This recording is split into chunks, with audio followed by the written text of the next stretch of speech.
എ.ഐ.സി.സിയോട് ഞങ്ങൾക്ക് പറയാനുള്ളത്, ഈ നേതൃത്വം ഞങ്ങൾ എല്ലാവരും പൂർണ്ണമായി ഉത്തരവാദിത്വം ഏറ്റെടുത്തുകൊണ്ട് യാതൊരുവിധ തർക്കങ്ങളുമില്ലാതെ ഒറ്റ ലക്ഷ്യം മാത്രം മുന്നിൽ വെച്ചുകൊണ്ട് ഞങ്ങൾ ഒരുമിച്ച് മുന്നോട്ട് നീങ്ങി ഇന്ത്യൻ നാഷണൽ കോൺഗ്രസിന്റെ നേതൃത്വത്തിൽ ഐക്യ ജനാധിപത്യ മുന്നണി 100-ലധികം സീറ്റുമായി തിരിച്ചു വരും എന്ന് ഞങ്ങൾ ഉറപ്പു നൽകുന്നു.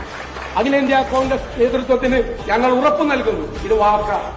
മുതിർന്ന നേതാക്കളുടെ അനുഗ്രഹത്തോടുകൂടി കോൺഗ്രസിനകത്ത് ഞാൻ അഭിമാനത്തോടെ പറയട്ടെ, ഒരു പ്രസ്ഥാനത്തിനുമില്ലാത്ത സുശക്തമായൊരു രണ്ടാം നിര, ഒരു പാർട്ടിക്കും അവകാശപ്പെടാനില്ലാത്ത ഒരു രണ്ടാം നിര, ഒരു യുവ നേതൃത്വം കൂടി കേരളത്തിലെ കോൺഗ്രസിനുണ്ട്. ഇതിനെ സമഗ്രമായി ഒരുമിച്ച് നിർത്തി വലിയ മുന്നേറ്റം കോൺഗ്രസ് പ്രവർത്തകർക്ക് ഒരു വിഷമവും ഉണ്ടാക്കാത്ത തരത്തിൽ, ഒരു സങ്കടവും വരാത്ത തരത്തിൽ ഒരുമിച്ച് ഞങ്ങൾ എല്ലാവരും ഒരു ടീമായി നിന്ന് മുന്നോട്ട് പോകും എന്ന വാക്ക് മാത്രം നൽകിക്കൊണ്ട് ഈ പുതിയ നേതൃത്വത്തിന് കേരളത്തിലെ മുഴുവൻ കോൺഗ്രസ് പ്രവർത്തകരുടെയും UDF പ്രവർത്തകരുടെയും പേരിൽ അഭിനന്ദനങ്ങളും ആശംസകളും നേർന്നുകൊണ്ട് ഞാൻ എന്റെ വാക്കുകൾ ചുരുക്കും.